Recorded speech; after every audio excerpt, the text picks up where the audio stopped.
You know, I'm listening super specifically to the title track of any album because for whatever reason they decided to name the album. Any artist decides to name that album or after a specific song. You know, it has special meaning for the whole album or just in general, or it means something special to them. So I'm looking forward to checking this out. This is the Tortured Poets Department track 2, which is also interesting that she didn't start with that. You know, like that is so early in the track listing, but not also the first in the track listing. So looking forward to checking this out. If you're new to the channel, my name is Jacob Restituto. I'm a musician from Northport, New York. We're going to be going through Taylor's new album and kind of going through track by track and taking a listen. If you want to see more content or want to support the channel further, there's a whole bunch of stuff, including documentaries and concerts and stuff over on Patreon. So go check that out if you're interested in there. A whole bunch of different artists as well. And let's see what we got. This is the second track on the album, Tortured Poets Department. Big riff from the snare. Kind of reminiscent of 1989 sounds. Your typewriter at my apartment, straight from the Tortured Poets Department.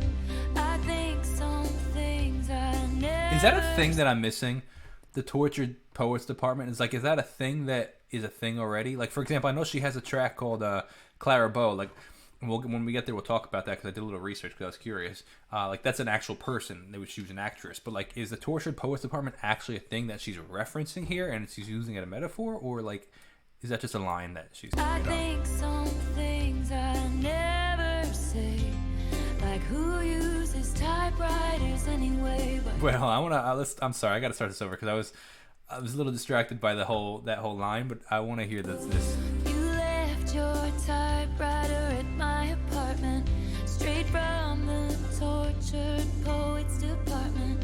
I think some things I never I like this twinkly like who uses typewriters anyway, but you're in minor chord. self-sabotage mode, throwing spikes down on the road. But I've seen this episode and still Dude, that melody, da da da da, and then the rhythm, bum bum bum bum bum bum bum.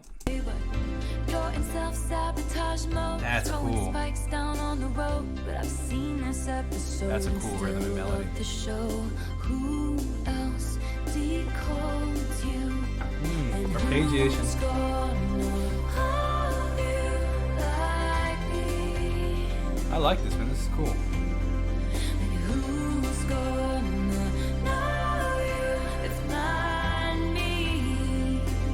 I laughed in your face and said, you're not Dylan Thomas, I'm not Patti Smith. This ain't the Chelsea Hotel, we're modern idiots. Yeah. And who's gonna hold you like me? Nobody.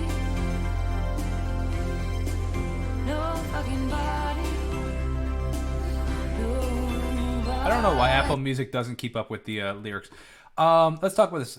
Dylan Thomas, Patti Smith. I know that the Chelsea Hotel was like a really big thing in the '60s. It was just like that's where all the artists and poets and writers would go to. You know, and just anybody and musicians. Like I know that there's stories from Leonard Cohen being there. Like what's his name? Bob Dylan, all these. I'm drawing a blank on all the '60s artists, but that was like a thing. So let me know in the comments actually who Dylan Thomas and Patti Smith are. I don't know. I'm looking forward to see this Charlie Puth line. What a cool shout out, man! Like second track of Taylor Swift's new album, and you're like in it. Like we declare Charlie Puth should be a bigger artist. Like what a crazy line, man! I want to be called out as that. What? That's insane, man. That's crazy. That's crazy. You smoked then 7 bars of chocolate. Hold on, let me see if I can fix You this. smoked then 7 bars of chocolate. We declare Charlie Apple Puth Music, fix this problem. Apple, follow the lyrics like you're supposed to. be a Whatever. bigger artist.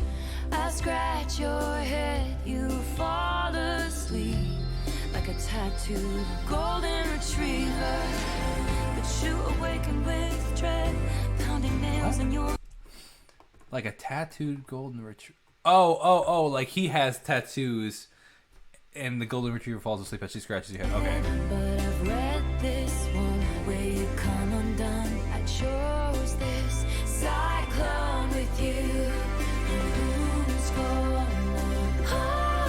love that octave up right there. Nice panning vocal. Who's gonna know you like me? I laughed in your face and said, you're not Dylan Thomas. Octave up I'm in the not left Patti here. Smith. This ain't the Chelsea Hotel. We're modern idiots. And who's gonna hold you like me?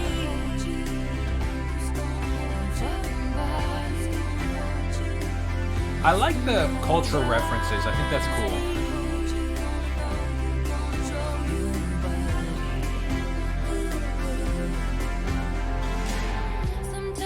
Ooh, cool change up. You're gonna screw this up with me, but you told Lucy you'd kill yourself if I ever leave. And I had said that to Jack about you, so I felt seen. Everyone we know understands. I also kind of like these like references. Like we know who these people are, but like she's kind of giving like insight into their friendship and life. Like I'm assuming she means Jack Antonoff, but like who produces a lot of her music. Man, it's like it's literally like super vulnerable. Why it's meant to be, 'cause we're crazy. Harmonies are so tight, man.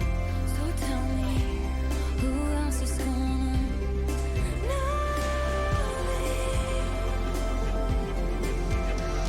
At dinner you take my ring off my middle finger and put it on the one. People put wedding rings on, and that's the closest I've come to my heart Ooh. exploding.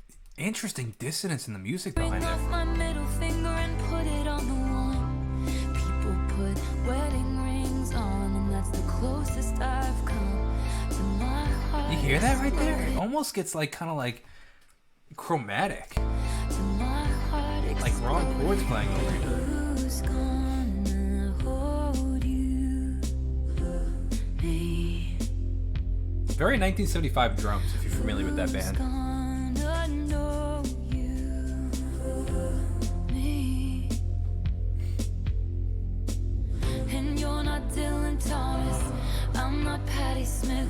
This ain't the Chelsea Hotel. We're two idiots. Cool lyric change there instead of modern. Nice, holding that out. That's a cool way to repeat a chorus without it being too repetitive.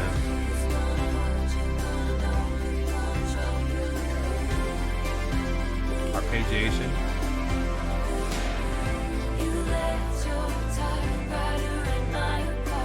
Octave up vocal.